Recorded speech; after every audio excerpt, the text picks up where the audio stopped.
And now we start with the United Nations resolution. Amid calls for the United Nations to reform itself in order to meet the present challenges of the world, the United Nations Security Council has adopted a resolution for reforms.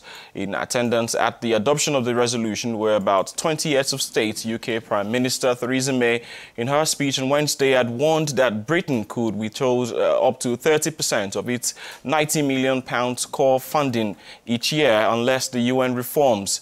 Mrs. May told delegates at the UN General Assembly there was a gap between the nobility of the UN's purposes and the effectiveness of its delivery. Earlier this week, US President Donald Trump, in his speech to the UN, also threatened to withdraw funding from the UN unless it reformed. The UN's adopted resolution seeks to achieve effective implementation and monitoring of peacekeeping operations so that they are more accountable, efficient and transparent. According to the UN Secretary General Antonio Guterres, UN peacekeeping operations must stop disappointing. Important to note is that a reform on the structure and operation of the United Nations peacekeeping operations will have a direct impact on Africa.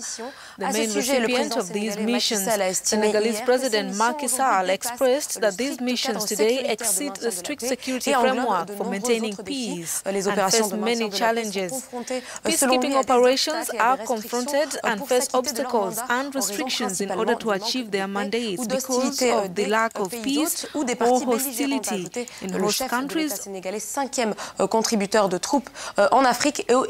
added the commander-in-chief of the fifth largest contributor of troops in Africa and the ninth at the global level. Let's get the latest on the future of peace operations from Irene Haman.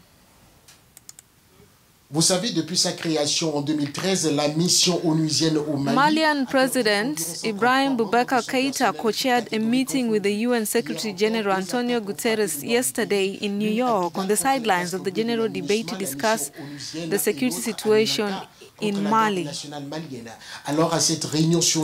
You know, since its creation in 2013, the UN mission in Mali has lost around 133 staff members of all levels. Yesterday, there were 2 more attacks in the north of the country. At this meeting on Mali, was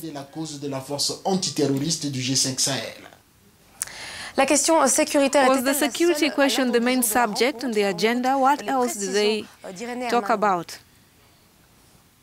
Despite the highly volatile security situation, Mali is the 3rd largest economy in the West African Economic Monetary Union. The country has not been stable, according to its president, both in terms of institutional, democratic and economic political development. However, it still needs the support of the international community.